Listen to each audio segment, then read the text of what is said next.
Hi everyone, we'll just give it another 30 seconds or so and then we'll get started. Hopefully my screen is showing for everyone who aren't presenters as well. I think the default for this is that everyone's going to be muted and cameras off, apart from the allocated presenters. There should be a Q&A and a chat box available to everyone. So if you want to drop in any comments or questions for any of the panelists, please use the Q&A box and we'll get round to them at the end. We've got a Q&A session allocated at the end. And I've seen Eleanor's just joined. Thanks for joining, Eleanor. No problem. Lovely. Right, it's a couple of minutes past. We've got 35 or so online, so we'll make a start. So first and foremost, thank you to everyone for attending. This talk is going to be on the experiences with the GeolSoc Chartership as part of the engineering group of the GeolSoc Early Careers Group talks. So I will contribute a little bit myself. I'll talk about the chartership process and some of the resources available.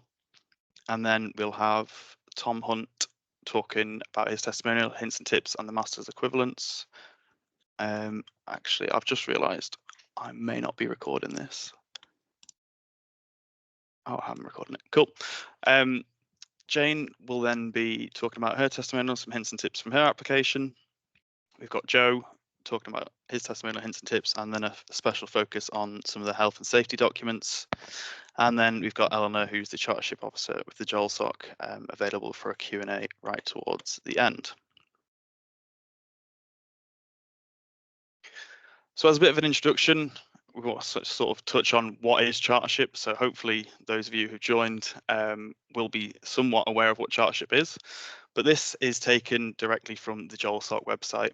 So it is an accreditation as a chartered geologist or scientist, and it's assigned to clients, regulators, employers, and the general public that you're a competent professional who can demonstrate a high level of knowledge, skills, and experience, and signifies a public commitment to these professional standards.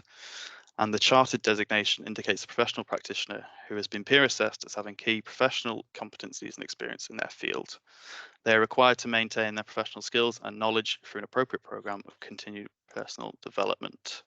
Let me just get something up on the other side. So I just wanted to highlight a few things from this. You are being accredited with the Geological Society, therefore you will be a chartered geologist. So you are not being chartered as a hydrogeologist or engineering geologist. You are first and foremost a geologist. However, you do need to inform the chartership office of your area of specialism, as this is what you'll be assessed against. Another thing that it says is you're a competent professional with can demonstrate a high level of knowledge, skills, and experience. So this is fundamentally an early career accreditation. You are not being assessed as an expert in your field. It is just showing that you have a level of competency and a base level of knowledge and experience. And in fact, sort of acknowledging gaps in your knowledge and steps that you could take to further enhance your skills is more of a positive in most cases.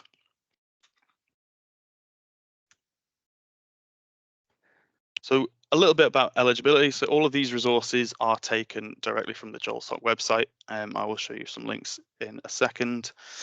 But first and foremost, you must be a fellow of the Geological Society of London. And typically, this, if you want to get chartered, typically you require a master's degree in some sort of relevant earth science. However, there are various ways to demonstrate a master's level equivalence, which Tom will touch on. And then after that, there's no minimum years experience required anymore. However, it's sort of recommended that 4 to 5 years is typically long enough to gain the level of experience and competency required to pass. Just to note, from here on in, I'll be talking specifically about the chartered geologist route and not the chartered scientist, because I think there is a slight difference in your chartership journey for each of those. Second step is finding a supporter. So a supporter will give a statement as part of your application and is sort of a formal role in your application. So they should be familiar with your work if at all possible. A second supporter can be included in your application if necessary. So if you've changed jobs, you might want a supporter that can cover each role and each company. So like I said, they're a formal role in your application, but sort of please make use of any sort of chartered colleagues or mentors that you may see fit in your different institutions. And sort of acknowledge that not everyone has access to a wide pool of chartered mentors. So there is actually a LinkedIn mentors group available to those who may need it. And as it says there, your supporter should be more than a referee. They should be able to sort of advise you on how to prepare your application, how to prepare for your interview, and therefore sort of get them involved fairly early on as well. It shouldn't be a surprise that you just throw your application at them towards the end to get signed off. They should know that you're going for this. Step 3 then is to begin the validation process. So you will be assessed against 7 key competencies, and you'll be assessed by the applicant must demonstrate they can perform without continued direct supervision and be able to direct others on the following. So competency 1 is understanding the complexities of geology and of geological processes in space and time. Competency 2 is having a critical evaluation of geoscience information to generate predictive models. Competency 3 is effective communication, written and orally. Number 4 is, I've sort of shortened these slightly, these aren't how they were written, focuses on health and safety, environmental and sustainability issues, and knowledge of your statutory obligations. Competency 5 is demonstrating professionalism and code of conduct. Number 6 is your commitment to CPD. So this is normally done with ongoing CPD logs. And then competency 7 is competence in your area of expertise, which is where your specialism comes in. So engineering geology, hydrogeology, contaminated land, etc. Step number 4 is the application being submitted. So I'd focus on this as the different parts for your application. So AD application document 1 is a application form which is completed online as part of the application process when you come to upload all your documents. Application document 2 is your professional report. So this can be done within a downloaded template and then re-uploaded during your application, or I think you can write it in as well and just copied and pasted from an existing document if you want. And this should really cross-reference sort of your working history against each of the different competencies, and then it should link also as well to each of your supporting documents to show how you've achieved this competency and how you've demonstrated your ability and knowledge. And then each section of this report needs to be signed off by a relevant person to confirm that what you've said in each of those paragraphs and each of those sections is true, and that you have actually done all of the things that you claim to have done. There is a 2,000 word limit on this as well, so it's actually quite tight. I know it can be quite daunting to write a report like this, but the word limit should help somewhat in that. Application document 3 is your overview of competencies. So this is where you break down each competency, which I mentioned before, 1 to 7, and you address each one to describe exactly how you meet these requirements. Again, there's a limit to this, so there's 3,000 character limit per competency, which again is quite brief, but hopefully should enable enough room to sort of show your ability. And then application document 4 is your CPD records. So I'm sure you've all been hammered at your respective institutes on keeping accurate CPD records. So this is where you sort of provide the last 3 years at least of your CPD. And these can be uploaded during the application process, or you can just use the online GSL portal as well if you keep up to date with that. Like I said, should at least the last 3 years, and what you should be doing is using the GSL definitions for CPD categories such as on the job, formal learning, informal learning, etc. And a really good resource for that is the GSL CPD mind map, which we've just got on screen at the moment. So each of these, formal learning, informal learning, other, on the job, self-directed study, and professional practice, are those GSL definitions for categories. And there are some really good examples branching off each of these, which could be examples of CPD, which you log as part of AD4. AD5 is your sponsor statement, so this isn't necessarily for you to do yourself, but it is for your supporter to complete within 14 days of your application. So as I understand, I think you submit your application, you pay the fee, and then your sponsor has 14 days to add their little section at the end. So yeah, separate to your application. And then you've got your supporting documents. So I've got 1 to 6 written there. You don't have to have 6, but you're allowed a maximum of 6 supporting documents. So these are sort of relevant documents which detail your competencies and can be used as sort of backup to claims you've made in your professional report and your overview of competencies. So there is loads of guidance on the GSL about supporting documents, but sort of the brief main points are that they should be no longer than 30 pages each. They should be fairly short and focused on your personal contributions, so they're sort of not generic company templates with multiple authors, and anything that you that you haven't contributed directly should be flagged and sort of highlighted that this was not for consideration as part of your application. So once all that's gone in, you will hopefully, you will get your application assessed and reviewed by at least 2 assessors. So there's normally a couple of months allowed for assessors to review your application, and some of the typical sort of deadlines are shown on screen at the moment. So if you were to submit in a couple of weeks for the June deadline, your application will be assessed and your interview will be held before the 6th of September. So that's what, two and a bit months. And if you're successful, then you'll be elected the same month towards the end of it. So, and then after review, your assessors will either invite you for an interview or they will postpone or defer your application. So if it's postponed, the assessors will normally provide some sort of feedback on how you could improve your application for next time, or they might say, could you provide, I don't know, the full deliverable which you've sort of given sections of in your supporting document.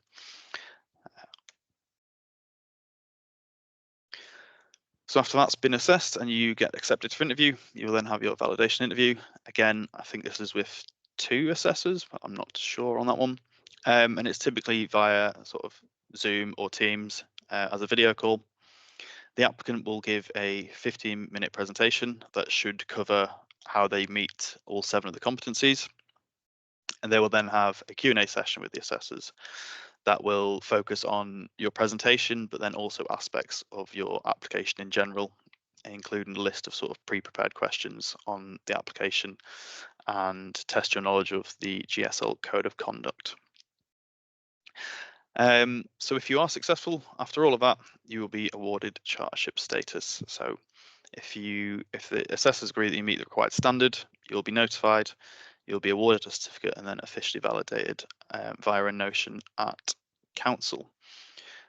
It's key to note that you are only chartered in your area of competence. So if your specialism was engineering geology, for example, you are a chartered geologist, but your specialism is engineering geology and you are only chartered in that area of competence. And to keep your chartered geologist status, you must retain accurate CPD records and remain a fellow of the GSL via the annual subscription. CPD records can be audited randomly at any time after you've got your CGEOL status. So normally you get an email first, and then you've sort of got a month to provide your full CPD records. So like I mentioned at the start, there's really good resources. I can post these in the chat as well, the proper hyperlinks.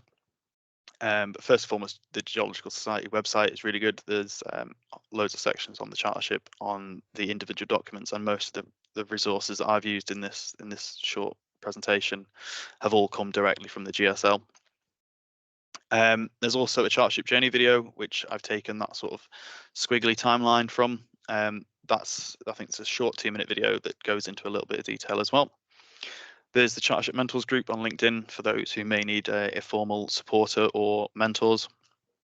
And there are loads of events, not just from specialist and regional groups, but also direct from the GSL, which there are some there, and I'm sure Eleanor can touch on them later on as well. So I'll pass on to Tom, who's going to talk specifically about his experiences with the GeolSoc Chartership and the master's equivalents. So over to you, Tom. Yep, thanks, Josh. Hi, everyone. My name's Tom. I'm an engineering geologist at Atkins Realis. So I'll just start off with a bit about me. So I studied at the University of Portsmouth. I undertook a BEng in engineering geology and geotechnics, and I had between my second year and the third year, I undertook a year in industry at a geotechnical consultancy. When I graduated from Portsmouth Uni, I joined Atkins Realis as a graduate, and I've been there since. And I became chartered in September 2023. So when I became chartered, I had about 7 years of experience. Josh, we go to the next slide, please. So yeah, I'll just talk about my application and in particular the master's level equivalence report. As I think probably most people that are in this industry have probably done a master's, but there's obviously a few that would have probably undertaken the same route as me or just have a bachelor's degree. And if you are the same as me, then as Josh mentioned earlier, you would have to demonstrate your master's level equivalence, and that is either by obviously having an MSc or an MEng, or through experimental learning, which is acquired through essentially your job. And to demonstrate that, you would need to produce a 2,000-word report to talk about your master's level equivalence. One option you do have is to nominate one of your supporting documents if you feel like that is that well demonstrates your master's level equivalence. So some key learning from when I was producing my master's level equivalence report, because I think it's probably the part of the application that I probably found the most difficult, is that it's important to demonstrate your critical thinking skills. So sort of treat it as if you were back at uni, where you have to write a report setting out your aims and objectives, and then at the end critically evaluate what you've learned throughout the process, and also to remember to focus on the actual geology of your project.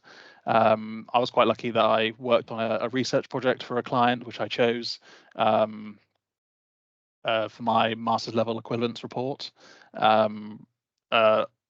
Other options I think which would be suitable is talking about a project maybe which you've worked on through sort of not necessarily the full process, but maybe from inception through to desk study, and how the project has developed through to maybe ground investigation and interpretation, and how the project has developed, your geological knowledge of the project has developed, evaluate the different steps that you took throughout the project, and yeah, outline your conclusions. That's how I would structure the report, and that was my sort of key learning from producing that document. In terms of the actual chartership competencies, I've just outlined some key learning from me here. So I selected a range of projects throughout my career. I didn't choose necessarily the most recent projects I worked on over the 1 or 2 years before I became chartered. One of my supporting documents was actually one of the first projects I worked on, which I chose to be my supporting document. So when you actually come to the chartership process, I would say review all of your experience, because all of it is potentially useful or potentially used as a supporting document. And another key part of the process that I found really beneficial to use was as part for each of your supporting documents, you can submit a cover sheet, which would outline what you did, what others did, what competencies that supporting document covers. And this is really a good opportunity to essentially make it easy for your assessors, show them exactly what page you meet each competency. Yeah, really make it easy for your assessors to highlight where you meet the competencies, and I feel that really helps. Josh, if you go to the next page, please. And some final top tips from me. I would say how I essentially started was reviewing my CV. I wish I'd probably taken more chances to review my CV and sort of expand on the sort of little snippets they usually put in your CV about the projects you've worked on, and really, I don't know, maybe write a paragraph or half a page about that project and the experience that you gained. It really helped me with starting my application and actually realizing how much experience I had. I think I probably first thought about going for chartership maybe about 3 years ago, and I didn't necessarily straight away dive into all of my experience. I've really thought about my recent experience, and I wish I'd thought about my whole career today, because as I said earlier, lots of my early experience I was able to use as some of my supporting documents. The second point there, if you're ever unsure, the Geological Society are there to help. They're really helpful, really friendly. So if you have any questions, make sure you reach out to them for help. I already mentioned previously about the usefulness of the cover sheets for your supporting documents, and just a point there about showcasing your best work, but make sure to include variety. You don't want sort of the same type of document for all of your supporting documents. I think it's good to show a lot of variety in there. And my final point is to make sure you take lots of photos when you're out and about on site, and also to make sure you get others to take photos of yourself. When I went for chartership, I was scrolling through my phone and looking for photos of me on site, and I think I had probably one that you can see there. So yeah, whenever you're on site, as well as taking photos of what's going on and the scenery, make sure you get someone to take a photo of yourself, because it's really useful for when you come to your presentation, to sort of fill the slides with nice pictures showing you out and about doing things on site. Excellent. Thank you very much, Tom. I'll pass straight on to Jane then. Yeah. Hello, everyone. I'm Jane, and a top tip from Tom: if you're going to have photos taken of yourself, make sure you're wearing all the PPE that you're meant to be wearing. So how did I get to where I am? So I did a geology degree at Southampton, and then I went on to do an engineering geology master's at Portsmouth. And when I graduated from that, I joined Atkins Realis on the grad scheme, and that's where I've been ever since. So I applied for chartership in December 2022, and I sat my interview in September 23. And you'll notice there's quite a big gap there, and I'll come on to that a little bit later of why there is a gap. And then I found out I passed in October of 23. Next slide, please. So how did I know that I was ready to apply for chartership? So I had enough evidence to convince myself that I met all the competencies. So I created a spreadsheet, and I put the competencies down one column, and I put the projects across that I'd worked on across the other axis, and I put in the tangible evidence, so the documents, the drawings, the reports, whatever I had that supported each competency, and I just made sure that I had enough that I could confidently tick off each line in my spreadsheet. I also felt confident enough that I could defend myself against the scrutineers in my interview when they're asking me difficult questions and they're going to put you on the spot. Can you stand up and say, no, I know I was right, or actually that's outside my area of expertise, and having the confidence to know where your boundaries are.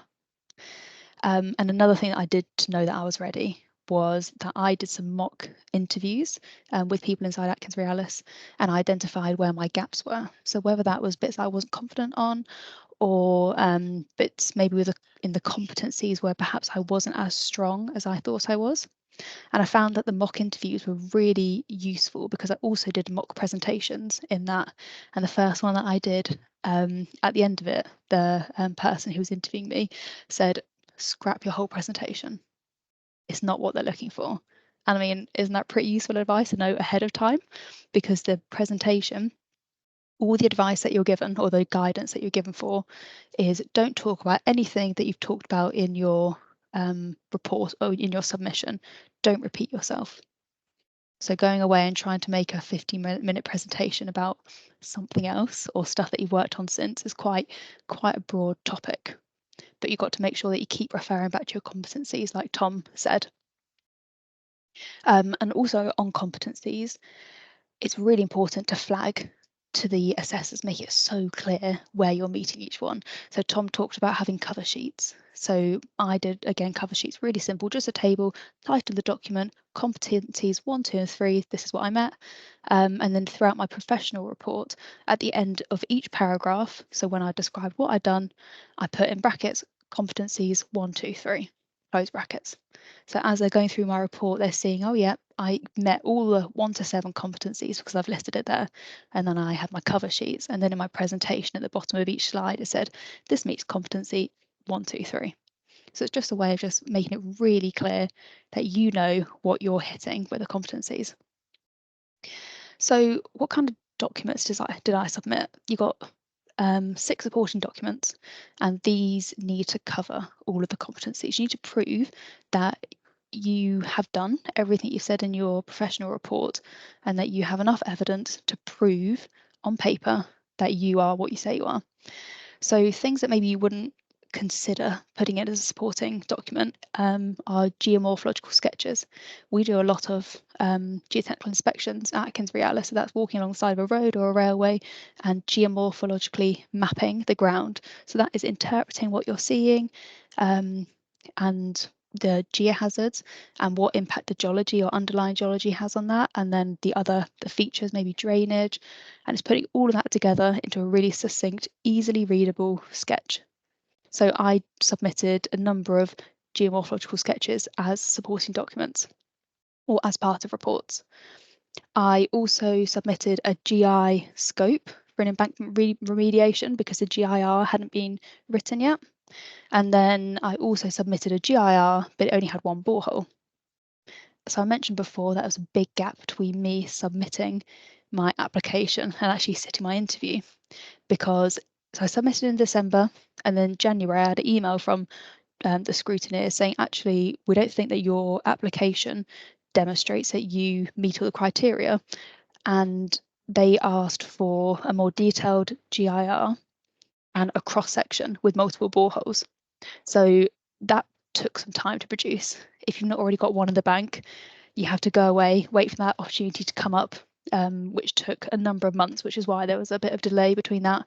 And I made sure that in that GIR, I went over and above what's normally expected of a GIR. So I made ground models and I made visual ground models, and I made sure that I got as much use out of that single document because I knew it was quite important to my application.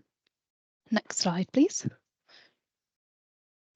So these are my top tips. Remember that you are a geologist first. No matter what your specialism is, you're going for a chartered geologist. So you need to make sure that you prove this. There's a lot of emphasis in the whole application on the first 2 competencies. So it's understanding the complexities of geology and geological processes in space and time, and also the critical evaluation of geoscience information to generate predictive models. So that could be things like a assumed ground model, then you go out on site, do some boreholes, and then you've got a an accurate ground model, and then it's discussing that process. It's quite as simple as that, but there's a large emphasis on the geology side. I've already mentioned, and I know that Eleanor put in the chat, that you can think outside the box. You don't just have to support GIRs to support your application. There's a whole host of different types of documents which your career maybe hasn't got you to the stage of GIRs. There's loads of other stuff that you can use to support yourself. Josh already mentioned this. This is an early careers qualification. This is not the end goal. This is something that we're meant to do as an early career. You're not meant to be an expert. You're not meant to know everything. It's just a stepping stone to continuing the rest of your career. Practice your time presentation. Do mock interviews and mock presentations, and talk about stuff that you're confident in as well. You need to be up there presenting and being able to defend yourself as well. And being confident in what you're talking about will make that so much easier. And my final tip is, it's not the end of the world if you don't pass first time. You haven't failed at all. You have just been postponed. It's not a problem. It's nothing to be ashamed of at all. It's just a step in your career, and that just wasn't the right time for you. You might have had an off day. So don't be disgruntled or put off by that if that does happen to you. It happens to a lot of people. Thank you. Thanks, Jane. And then we'll move on to Joe, who's going to have a particular focus on health and safety as well. Off to you. Yeah, thank you, Josh. Yeah, so I'm Joe. Also, I graduated from University of Portsmouth, so good advert for them having three of us on the call. Yeah, so I did BSc in geology, and then I followed that with an MSc in engineering geology, and I finished that in 2012. After which I joined Mont Macdonald as a graduate geotechnical engineer, 2012, October 2012. And then throughout my time, really, got a lot of experience in the various ground engineering roles, geotechnical design, engineering geology, and contaminated land, sort of supplemented with experience on site for ground investigations and then some construction support. And I've worked on projects in the Midlands area primarily, but I have worked on projects across the country as well, but notably Midland Metro in Birmingham, A417 Missing Link, which is a highway scheme through Gloucestershire, Birdlip and Gloucestershire, and then most recently High Speed 2, the northern section, which goes through the Warwickshire and Midland sections. And at the moment, I'm on site for HS2, providing construction phase support to the contractor, primarily as a role as an engineering geologist. So yeah, as it says there, chartered in June 2023, and then that's a photo of me on site a couple of months ago. So yeah, next slide, please, Josh.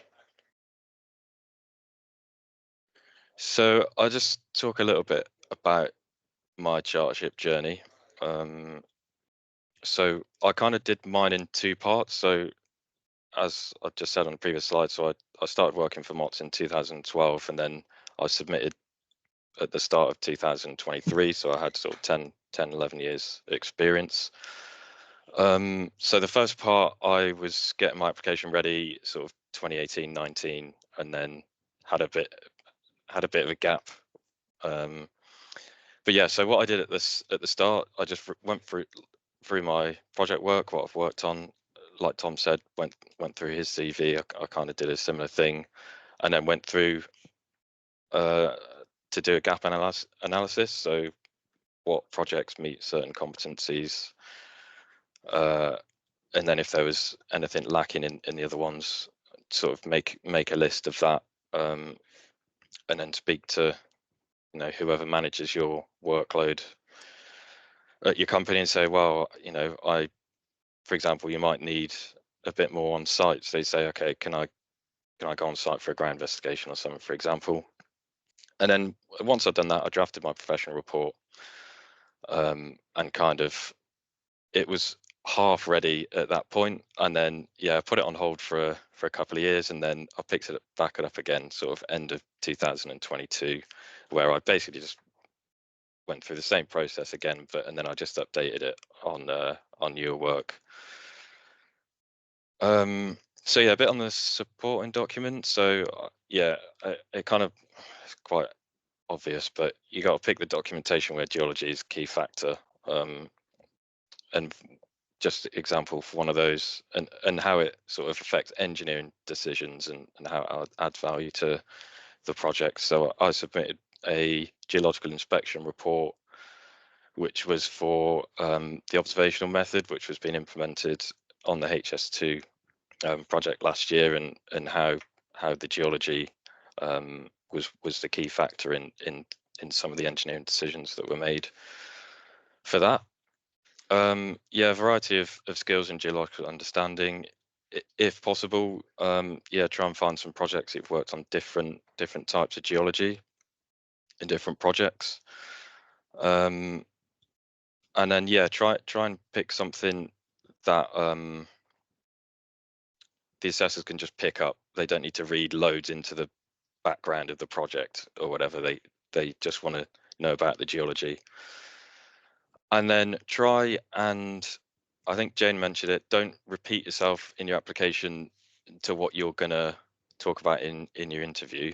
But what I did, I just led into it. I said, I thought it's just literally one sentence. I said, this is what I'm doing at the moment, and I'm going to present on that during my interview. Use of space for CPD. So I kind of, in your CPD, it might vary depending on company, but like in MOTS, you have a yearly review, which you'll put various goals and objectives in. So I tailored it a little bit, but I put that at the end of my CPD, and then I kind of did at the end of that, I said how I met those different objectives, and I just put like a overview of CPD. So I picked out the key things that I'd done, like if I presented at an event or if I'd done a specific field trip, or the photo at the bottom, I just on holiday got some nice geology in the background, shows you, interested and passionate about it. So yeah, kind of that's what I did and got that into the CPD section. Yeah, next slide, please, Josh. So yeah, I'm going to talk a little bit specifically about the health and safety side of things. So generally, people will submit one of the supporting documents specifically to cover health and safety. So you might think, well, in this, if you're a geologist, you may not be massively involved in health and safety, so options might be a little bit limited. So generally, we might be submitting things like health and safety risk assessment or risk assessment method statement. But if everyone's doing that, if you think how many of those the assessors have seen, surely they'll be bored of it by the time you come around with your health and safety risk assessment, which probably is exactly the same as everyone else's health and safety risk assessment. And then in reality, how much of that document is like your original work? You're not reinventing the wheel when you do one of these most of the time. So is there something else that you can present that demonstrates your competence in health and safety? So I'm going to talk about a slightly different example, but which relates to utilities, but it could also relate to any other type of incident that has happened. It could be like a positive design intervention that you picked up in the office, or it could be something that you've picked up on site, or through site on a GI or through construction. So yeah, I'm just going to quickly run through the example that I did, which is on utilities. So yeah, thanks, Josh. So start off on the left there, the blue square. So there was an incident on site during a ground investigation where there was a serious near miss when a borehole rig was drilling within a meter of a high voltage buried cable, and it was picked up only because a passing engineer knew that it was there and stopped the works, etc. But at that point, the borehole had already achieved a depth of around sort of 10 meters, so it was already past the depth that the cable was. So if it was going to hit it would have done. So the works were stood down, and there was a pretty significant investigation into that incident. And I was involved. I was on site for the designer, so I was kind of involved in the reporting of the incident. And then so for my supporting document, I basically stitched together a bit of a timeline of this. So for each of those blocks there, I had like a slightly different piece of evidence, and then I just combined them into one as a bit of a timeline. So then the next thing I attended a health and safety briefing from the contractor to the wider site team, and this was actually, it was during COVID-19 lockdown, so there was not many people, so it was kind of a couple of people from each organization, and then they were responsible to then filter the information back. So I then circulated that as my summary of that briefing to the wider team, and then developed a so following that, we sat down as a designer, thought, right, what can we do? But in the application, I was like, what I specifically did, which is one of the things you need to get used to saying when you are doing your applications, talking about you. But anyway, so yeah, developed a new utility check sheet. When, as a designer, if you're scoping a ground investigation, you need to be checking the utilities beforehand to make sure you're putting a safe location in. So we already had checks in place, but we developed a new utility check sheet to try and avoid or to try and put another layer of prevention in the process.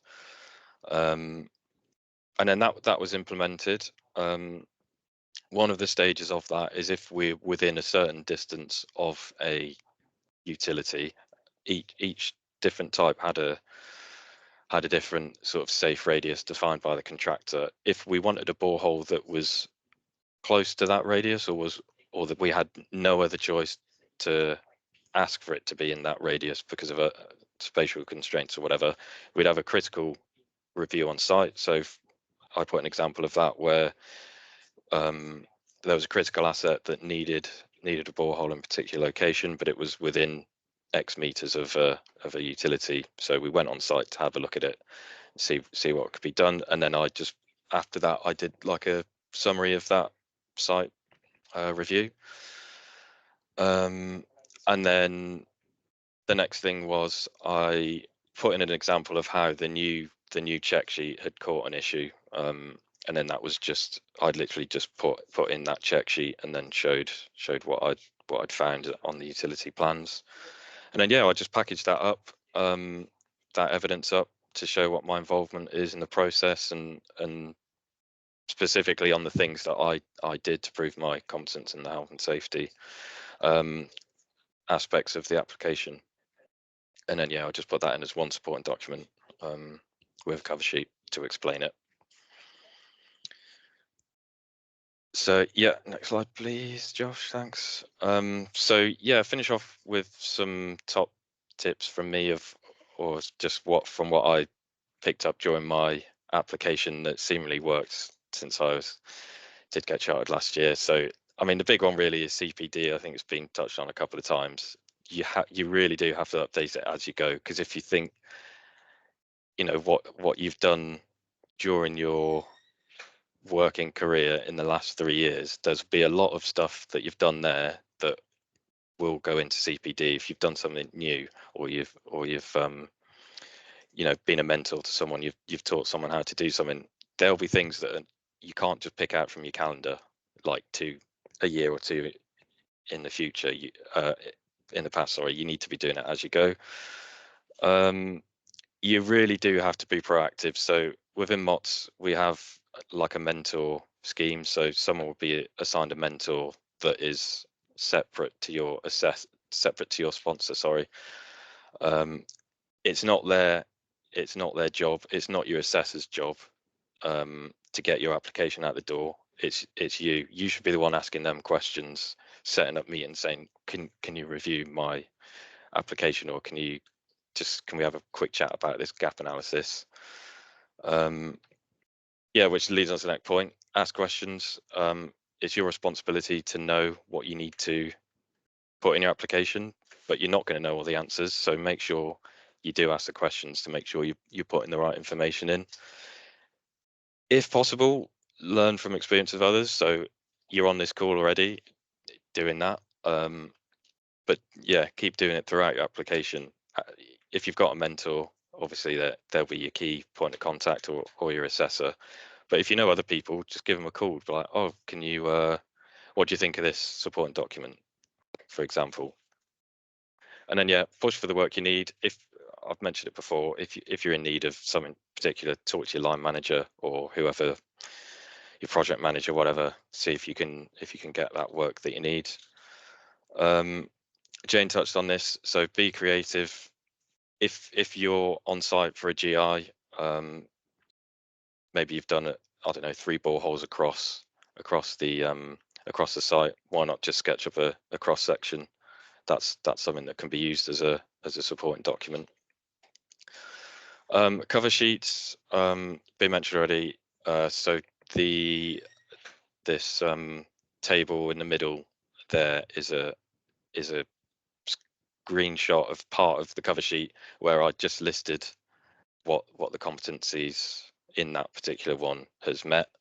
And then, like Tom and Jane both said, you can just put a little bit more information about what it was as well, just to give that bit of context to the assessor. And then list those competencies. So basically with the application, what you're showcasing is that you're already working at a chartered level. You're giving evidence that shows this report shows that I'm chartered.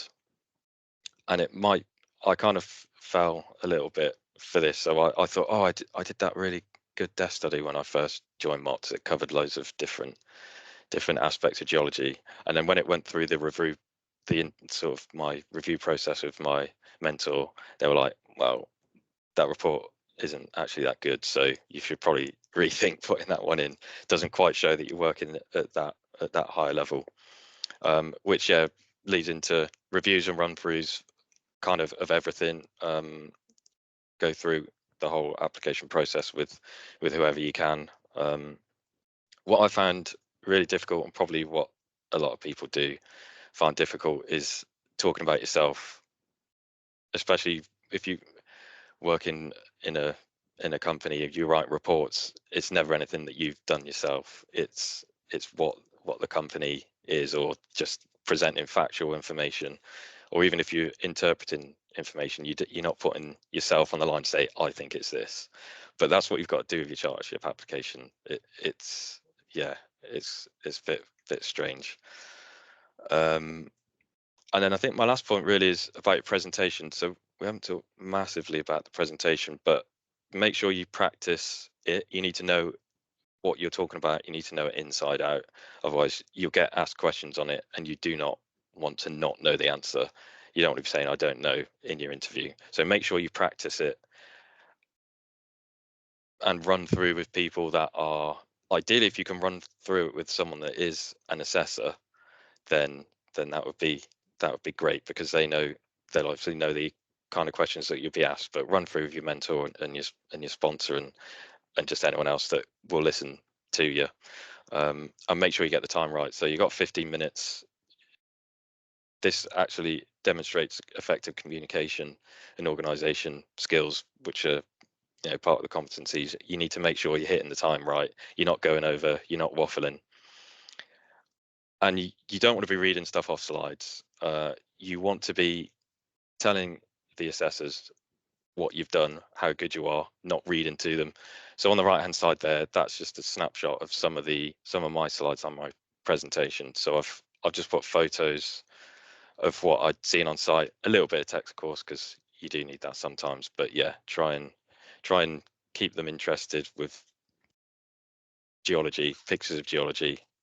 And like Tom said, if you can get some photos of yourself on site as well, or may not necessarily be on site, if you did a presentation or something like that, or I don't know, in the office maybe, although I'm not sure that's what that would show. But yeah, get photos of yourself doing your work, and then that just shows them that you're out there doing it. So yeah, I think that's all from me. Thanks, Joe. Thanks, Tom, and thanks, Jane. So I think that brings us on to the Q&A bit, which we have got Eleanor on the call, and I can see in the chat box while our three applicants were sort of talking as well that some of the questions have already been answered. But Hannah has put in the chat one for our presenters.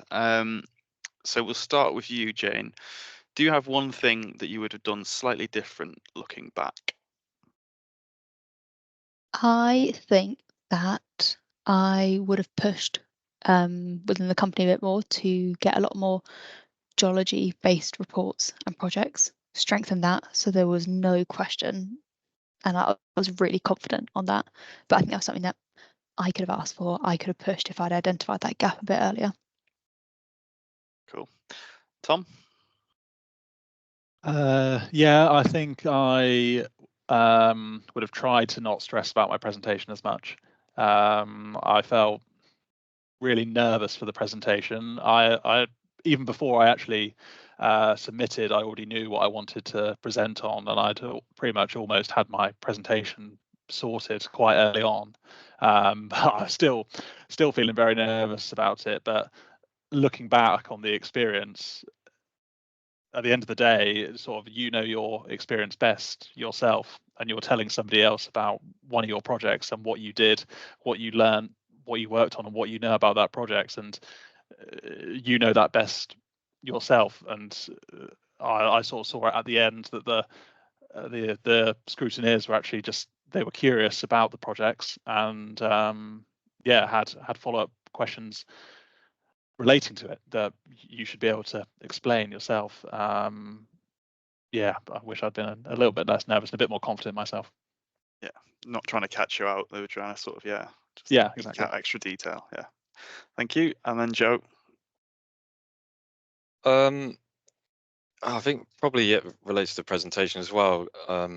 So before I did the interview presentation, I hadn't done that many presentations before that. So like Tom said, it's quite nerve-wracking. So I wish I'd have done more presentations before that. So you might get, your line manager might say, "Oh, do you want to do a presentation for this?" And you think, "Oh no, I'll leave it." But just go for it. It's good practice. Excellent. Thank you very much. Eleanor, would you mind switching on your camera and introducing yourself a little bit as well? And then I don't know if you want to go through some of the questions that have already been asked in the chat, and just sort of reiterate some of the points you've made. Hi there. Yep, some really interesting comments. It's great to get feedback from the three of you who I remember coming through last year. So yeah, really good to sort of hear your insights. I think I just would comment first, if I can remember them all, the things that you've just sort of said there, the three of you. So Jane, I think sort of your comment there about being proactive in the projects that you were getting involved in. I think from what I see of candidates coming through, like that situation doesn't arise as much where somebody's had chartership on their horizon, sort of, a few years ahead, I guess, of being ready to apply, so that you are kind of thinking about, what those competencies look like and where you're trying to get to. And I guess sort of it ties in with the CPD and that kind of planning aspect of what your CPD is. I know for myself, I applied for chartership after being in consultancy as a hydrogeologist for 15 years. So it wasn't something that I was planning as part of my career. I was doing CPD, but it wasn't really well planned, I have to say. And I think, in hindsight, now I do wish I had done the chartership earlier and I'd done that planning ahead. So I think the comment you made, Jane, about being proactive, if you're here now and sort of thinking about chartership, that's a great first step to sort of understanding what you need to do and where you need to get to. And I think I know one of the assessors who's very centrally involved in eggs, John Davis, his kind of little mantra is that to answer the question, the question is, how do you meet all of those criteria, and not just what have you been doing in your day job. So I think if you can sort of keep those in mind from the outset, that's a great place to start. So thanks for kind of making that comment, Jane. I think in terms of your presentation, Tom, I think as well for Joe, I absolutely hate doing presentations, believe it or not. I'm now in a job where I have to do them all the time, which is really ironic. My mother even said to me when I got this job, but you hate giving presentations and you're going to have to do them all the time. So, I didn't enjoy it as an academic, and I wasn't about to become a lecturer, that's for sure. And I think practice is the only way. I think it's being sort of comfortable with being uncomfortable. The assessors are curious, as you said, Tom, and they're there to get you to show them what you do know.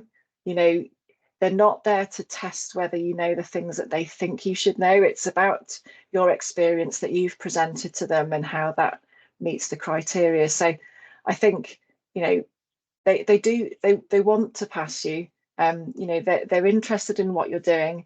If anyone's ever done an academic qualification that's involved a Viva, you realise there's actually very few opportunities in life where you've got people with that same sort of level of interest really taking, going into great detail about the stuff that you've done and the experiences you've had. So I think in terms of getting over the nerves of approaching the presentation, just doing as much practice as possible. If you've got the opportunity for sort of in company lunchtime kind of brown bag or whatever you call them type of talks, don't sort of hold off. It's so tempting to sit back, but just make yourself the sort of larger than life, even if it's not what you feel sort of under the surface, and go for it and be proactive with those opportunities. Thank you.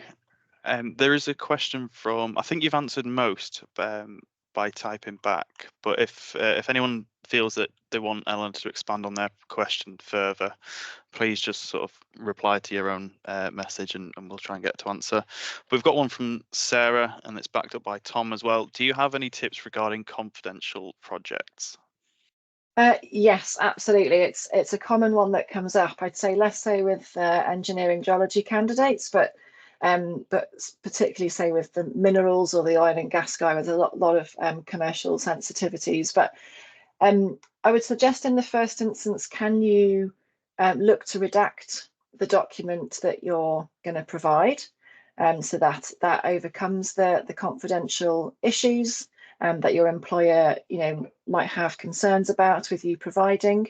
I think it's also worth remembering that your assessors are all bound by the GeolSoc Code of Conduct, and not only that, when they apply to become an assessor, they do make declarations about data storage and about treating confidential information. So they're not there to start misusing that information. It would absolutely be a breach of that code of conduct. I think beyond that,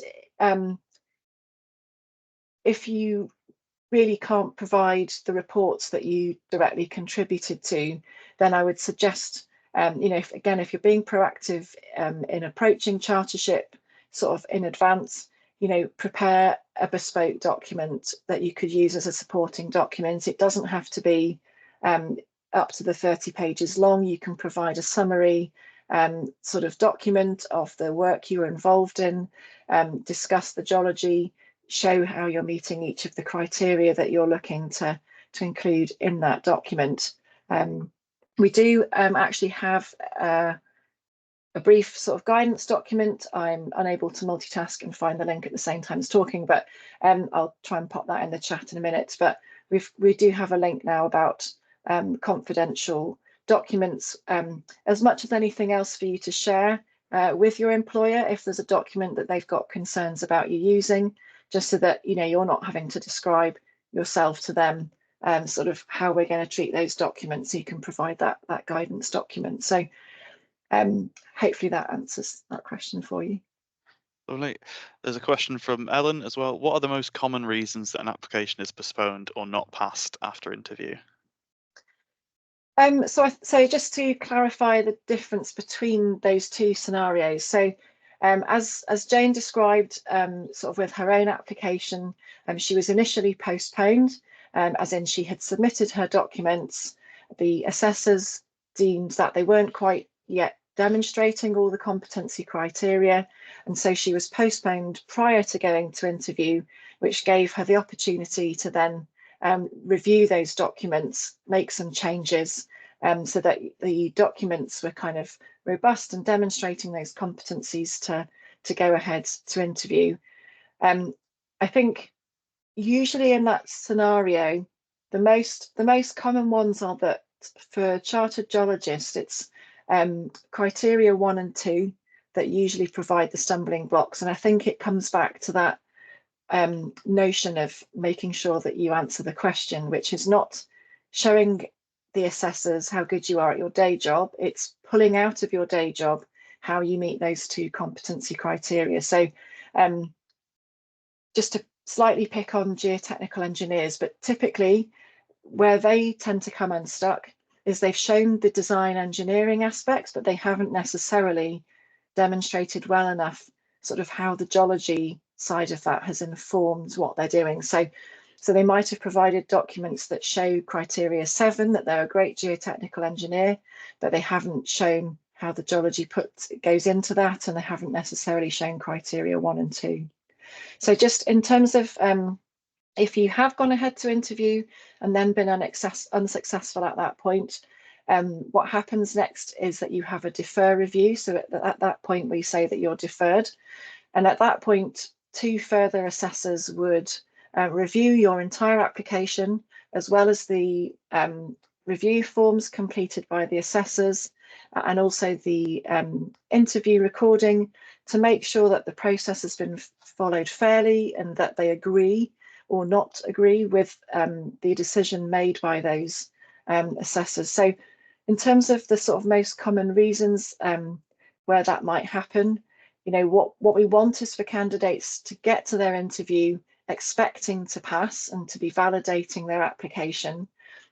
So often if somebody has been deferred and they're not, they don't occur that commonly. You know, sometimes we do just have people who've had an off day, they've got overly nervous. Again, comes back to practicing your presentation. You know, get your line manager or some colleagues to try and trip you up and ask some tricky questions. And that way, you know, any questions that the assessors do ask you in more detail about your application, hopefully will seem like a piece of cake at that point. But sometimes it's just that people haven't been clear enough, perhaps, in their documents about exactly what their contribution was. If they've sort of been a bit woolly about that in the cover notes, it may come across to the assessors that they do have that competence and knowledge. And then when they are put on the spot in terms of questions, if you know, if it wasn't as kind of wholly their work as they made it to be, then they might struggle to sort of answer those questions. So, but yeah, more often than not, people are just sort of tying themselves in knots a little bit and haven't been able to sort of demonstrate that competency on the day. Thank you. I think this one might be for the presenters. So it's from Lydia. As engineering geologists, did you find you were able to gain enough evidence of geological competency, or did you have to really push for certain roles or certain projects? I'll sort of open it up to any one of the 3 of you who wants to answer that one. I think this is where you can be creative with your project. So there's another question about can you develop your supporting documents beyond what you've done in your day job? And I think that maybe can help answer the question that even if you're not doing a GI or really pure geology, you can still shoehorn in geology into calculations, into asset management. There's lots of different ways where the geology is applicable. Yeah, and I think just to build on that, no matter what you're working on, you're probably going to be looking at the geology in some way. So before, say, for example, you go out to the site, it's going to be good to have a good understanding of the geology and an in-depth knowledge of the geology as well. I didn't find it a struggle to have projects with enough geological evidence, and if maybe a project was more engineering focused, I still think in the background, as geologists or engineering geologists or geotechnical engineers, we want to understand the geology of any project that we're working on, because everything we design, work on is related to the ground. So I think if you really look deeply into your projects, you'll find a relation to the geology in all of them. Yeah, thanks, Tom. I would agree with that. Lovely. So Jane's kind of answered that one. Yeah, you'll have to develop your supporting document. Hopefully that's a sufficient answer, Tom. One from Beth: should you completely avoid including design/GDRs in your application, or can you include it as long as you demonstrate it relates to competencies? That's probably one for you, Eleanor. As a non-engineering geologist, yeah, I think, essentially you need to be able to relate it to the competency. So I think it's sort of reiterating what Tom just said, really. The geology knowledge is what you're needing to demonstrate in terms of how that underpins your area of expertise. So regardless of what your specialism is, you're trying to show how your geology knowledge basis is there and how you apply that. So in terms of the sort of ins and outs of the types of documents you're talking about, I'm not familiar with those in great detail, but it does come back to those chartership competencies in your application. Okay. Yeah, and I think just to sort of build on that in terms of GDRs, for example, if you're doing a report on say a retaining wall, you're designing a retaining wall, like I said before, you're going to want to know what the geology is, know what the parameters are. Even if that wasn't necessarily done by you in a report, you're going to want to, in your own mind, validate that. You want to know yourself that is correct. You're receiving information from others, geotechnical information, geotechnical parameters, geological data. Yeah, you're going to want to satisfy yourself that that is the correct information before you do your design, and that's either looking at geological maps, reading yourself about different geological formations. So I feel like if you can sort of prove that you have done that as part of your GDR or whatever you're doing, that may be more geotechnical related, than, as Eleanor said, if it meets the competencies, then why not? Yeah, I think, Tom, and just following on from that, I can see a question there from Tom Morgan about developing the supporting document beyond the actual work you did on the job. Absolutely. Especially if you're in that situation where what the client output deliverable that you've produced doesn't ask you to go into that extra detail about the geology. There's nothing to stop you sort of producing that as a supplementary bit to form your supporting document for your submission. Excellent. I've got one more, I think, here from Gunnel.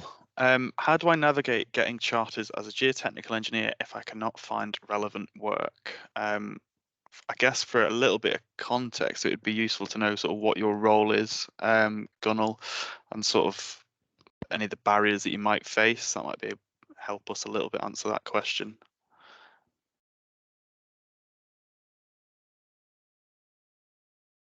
Can I just ask a question to Eleanor about the experienced chartered route, like the 20-year chartership? People have been asking about that, and yeah, can you shed some light on it? Anything specifically that they've been asking?